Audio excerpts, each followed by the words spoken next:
Double crochet பண்ணுறதுக்கு இப்போ நம்ம ஃபவுண்டேஷன் சேஞ்ச் பண்ணிக்கலாம். அதுக்கு முன்னாடி ஸ்லிப் நாட்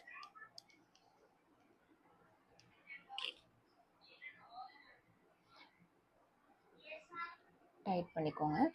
இப்போ நம்ம ஹாஃப் டபுள் க்ரோஷே சிங்கிள் க்ரோஷேக்கு எத்தனை செயின்ஸ் பண்ணோம்? 6 செயின்ஸ் பண்ணிட்டு 6th செயினை ஸ்கிப் பண்ணி 5thலேருந்து பண்ணோம். ஸோ நமக்கு 5 சிங்கிள் க்ரோஷே கிடைச்சிது.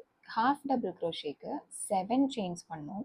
லாஸ்ட் 2 செயின்ஸை ஸ்கிப் பண்ணிட்டு 5thலேருந்து ஸ்டார்ட் பண்ணோம். ஸோ நமக்கு 5 ஹாஃப் டபுள் க்ரோஷே கிடைச்சிது.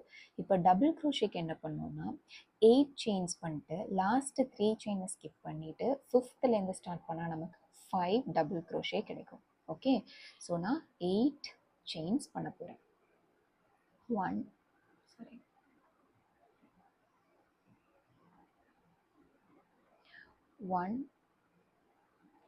2 3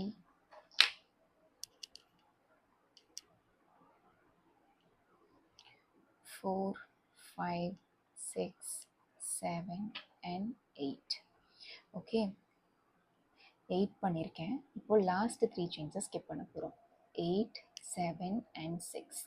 இதுதான் என்னோட 5th லூப். ஸோ 5th செயின்குள்ளே இன்சர்ட் பண்ணும். yarn over பண்ணி same like half double crochet yarn over பண்ணி இன்சர்ட் பண்ணிவிட்டு பேக் லூப் வழியாக புல் த்ரூ பண்ணால் உங்களுக்கு 3 லூப்ஸ் கிடைக்கும். இப்போது ஹாஃப் டபுள் க்ரோஷேக்கு என்ன பண்ணோம்னா yarn over பண்ணி இந்த 3 லூப்ஸ் வழியாக கொண்டு வந்தோம். பட் ஹாஃப் டபுள் க்ரோஷேக்கு yarn over and pull through first 2 loops only. Okay, அப்படி கொண்டு வந்ததுக்கப்புறம் நமக்கு இன்னும் 2 லூப்ஸ் கிடைக்கும். அப்புறமா yarn over திரும்ப yarn over பண்ணி pull through லாஸ்ட் 2 லூப்ஸ். இப்போ இதுதான் நம்மளோட ஃபர்ஸ்ட் டபுள் க்ரோஷே. இதை நம்ம மார்க் பண்ண போகிறோம். Front loop and back loop எடுத்துக்கிறேன் மார்க் பண்ணுறதுக்கு. இப்போ மார்க் பண்ணியாச்சு. இப்போ எனக்கு 5th நான் பண்ணதுனால எனக்கு 4 more செயின்ஸ் மிச்சம் இருக்கும். அந்த 4th செயினில் இப்போ நான் நெக்ஸ்ட் டபுள் க்ரோஷே பண்ண போகிறேன்.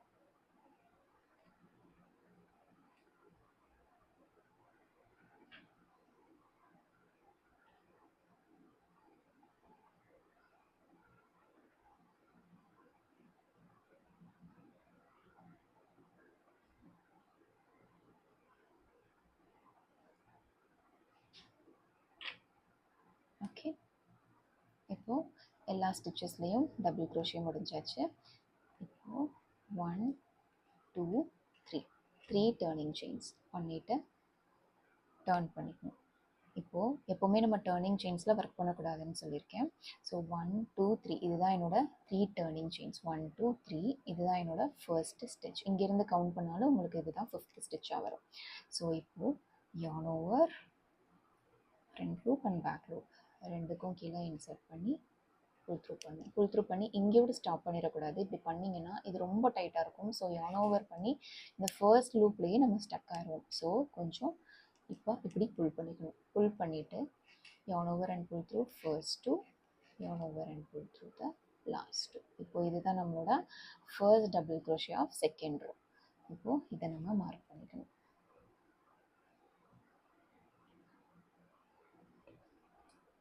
ஓகே, இன்னும் எனக்கு 4 more ஸ்டிச்சஸ் இருக்குது. So yarn over, insert and pull through, yarn over and pull through first 2, yarn over pull through பண்ணி last 2 stitches. ஓகே, இது என்னோட third double crochet.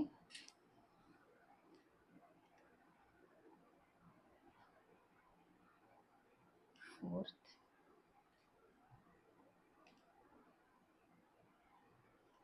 and 5th.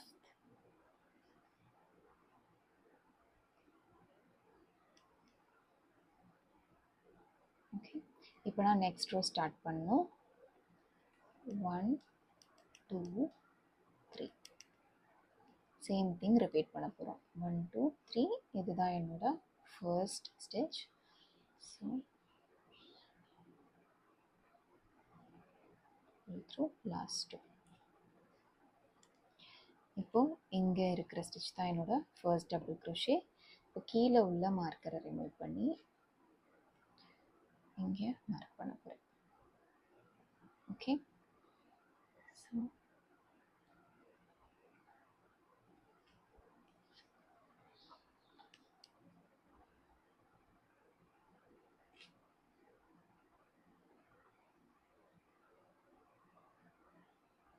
2 more stitches.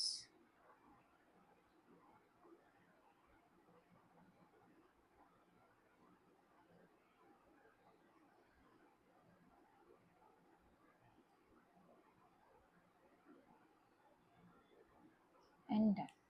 3 rows முடிஞ்சது. இப்போ நம்ம இதை ஃபினிஷ் பண்ணோம் அப்படின்னா ஒரு செயின் பண்ணி கொஞ்சம் டெயில் லீவ் பண்ணி